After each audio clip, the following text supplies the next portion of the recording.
अपने अलग हटके आंदोलन के लिए मशहूर नेता रविकांत तुपकर ने अब बकाया फसल बीमा की रकम के लिए जिला कृषि पदाधिकारी के कक्ष में गद्दा और कंबल बिछाकर धरना शुरू कर दिया है। रविकांत तुपकर ने जिला कृषि पदाधिकारी से सवाल पूछा कि किसानों को पैसा मिलने में 9 महीने कैसे लग गए।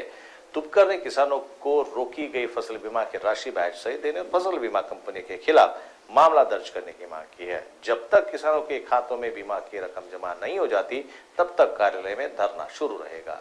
तक्रारीचा 10 दिवसात पंचनामा, पुढच्या 15 दिवसात पैसे, असा कायदा आहे।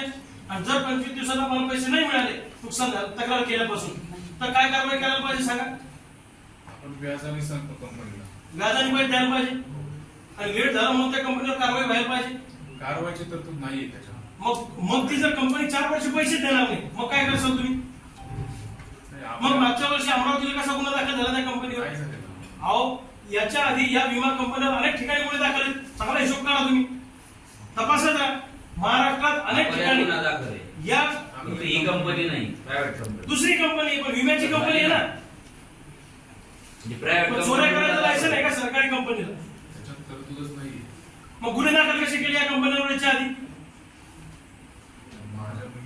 नाही मग काय समजा शेतकऱ्याचे पैसे 5 वर्ष विमा कंपनीने दिले नाही, 5 वर्ष नाही झाली। आज उदाहरणार्थ आता 9 महिने झाले नाही, आम्ही कंटाळलो या कृषी विभागाला आणि या विमा कंपनीला। गेल्या 1 वर्षापासून आम्ही शेतकऱ्यांना हक्काचे पैसे मिळावे म्हणून सातत्यानं लोकशाही मार्गाने आंदोलन करतोय। आमचं अन्नत्याग आंदोलन झालं, विविध ठिकाणी मोर्चे काढले। हे फक्त तारखा देतात, प्रत्यक्षात काही कारवाई होत नाही। आजही बुलढाणा जिल्ह्यातल्या शेतकऱ्यांचे रब्बीचे पूर्ण पैसे बाकी आहेत, खरीपाचे काही पैसे बाकी आहेत, रिजेक्टेड लोकांचा विमा बाकी आहे।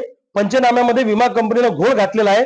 कृषी विभागाच्या कर्मचाऱ्यांच्या सह्या नसताना बोगस पंचनामे केलेले आहेत आणि जास्त नुकसान असताना सुद्धा कमी पैसे कंपनीने टाकलेले आहेत। एका शेतकऱ्याला जास्त टाकले, बाकीच्या शेतकऱ्यांना कमी रकमा दिल्या। याच्यामध्ये मोठ्या प्रमाणामध्ये तफावत दिसून येते आहे। म्हणून मी कंटाळून या विभागामध्ये जिल्हा कृषी अधिकाऱ्यांच्या दालनामध्ये मी मुक्कामासाठी आलेलो आहे। मी घरून गादी आणली, अंगावरचं पांघरून आणलं, उशी आणली आणि माझी बॅग भरून आलेलो आहे। जोपर्यंत शेतकऱ्याच्या खात्यामध्ये 100% पैसे जमा होत नाही तोपर्यंत मी इथंच मुक्काम करणार आहे। आणि 9 महिने का लेट झालं पैसे मिळायला शेतकऱ्यांना, म्हणून 12% व्याजानं या कंपनीकडून पैसे वसूल करून देण्याची जबाबदारी कृषी विभागाची आहे। आणि जर ती कंपनी करत नसेल तर त्या कंपनीला ब्लॅकलिस्ट केलं पाहिजे आणि त्या कंपनीवर गुन्हे दाखल केले पाहिजे अशी आमची मागणी आहे। मी आता आमचे सगळे शेतकऱ्यांचे पेशन्स संपलेले आहेत, म्हणून शेतकऱ्यांचा प्रतिनिधी म्हणून मी यांच्या दालनामध्ये आज मुक्कामी आलेलो आहे।